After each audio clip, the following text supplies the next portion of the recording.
Menor de edad man ang mga suspect sa school shooting sa Tacloban, di pa rin sila lusot sa batas, maging ang kanilang mga magulang, ayon sa ilang senador. Narito ang agenda report ni Hanati. Isinakripisyo ni Chris ang buhay para sa mga kaklase. Yan ang giit ng nagpakilalang dati niyang guro na dinaramdam ngayon ang pagkasawi niya sa gitna ng pamamaril sa San Jose National High School sa Tacloban City kahapon. Si Chris ang nakita sa footage ng insidente na pinipilit harangin ang pagpasok ng suspect sa kanilang classroom bago siya napuruhan ng bala.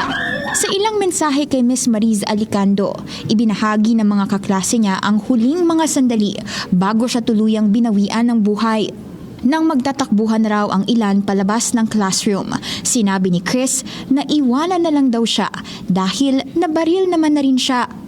Ayon kay Miss Alicando, nakilala niya si Chris bilang tahimik na mag-aaral at masakit pa sa kanya ang sinapit ni Chris dahil madalas daw nitong unahin ng iba bago ang kanyang sarili. Nasa 14 at 15 years old ang mga suspect sa shooting at itinuturo ang bullying bilang motibo sa nangyaring pamamaril. Bagamat yan ang mga paunang report ng mga otoridad, kumalat ang larawang ito online ng isa sa mga suspect na mistulang pareho ang suot sa iba pang mga naging school shooter sa ibang bansa. Hindi pa tiyak sa ngayon kung may impluwensya ng ilang grupo ang nangyaring insidente. Pero may pananagutan ba ang mga batang ito sa ginawa nilang krimen? Sabi ni Senator Kiko Pangilinan, meron. Bilang principal author ng Juvenile Justice and Welfare Act, may proseso para rito at may pananagutan din kahit ang mga magulang nila. Illegal daw ang pakawalan ang minor na nasangkot sa krimen at may kaakibat itong parusa. Sa ilalim ng nasabing batas, bagamat ang mga batang 15 years old below ay exempt sa criminal liability, hindi ibig sabihing wala na silang pananagutan. Kukunin sila mula sa kanilang pamilya at sa ilalim sa mga intervention program gaya ng counseling at rehabilitation. Pagdating sa mga magulang, kailangang patunayang hindi sila nagkulang sa pagpapalaki ng mga anak.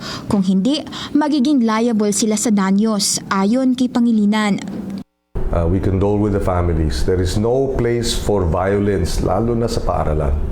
Sa July 1, pangungunahan ni Senator Risa Ontiveros ang pag-iimbestiga sa nangyaring fatal shooting dahil gusto niyang malaman kung may kinalaman ba rito ang paggamit ng mga kabataan sa internet. Hindi na raw dapat hintayin pang magkaroon ng susunod na mga biktima. Para sa agenda, Hannah Tia, Billionario News Channel.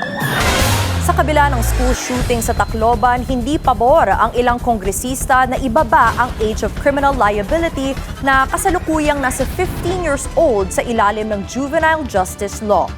Hindi raw ito ang sagot sa karahasan para kay Gabriela Party List Representative Sara Ilago.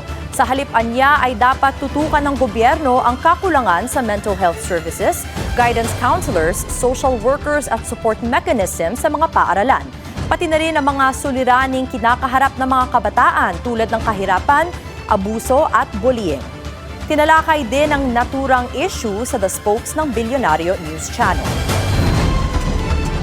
Sa juvenile justice law kasi may impression na may ginawang krimen ang minor de edad. Correct. Walang gagawin. Correct. Hindi makakalaya lang. Right. Sa batas, may diversion process. Ibig sabihin, kailangan dalhin sa bahay pag-asa. Reform.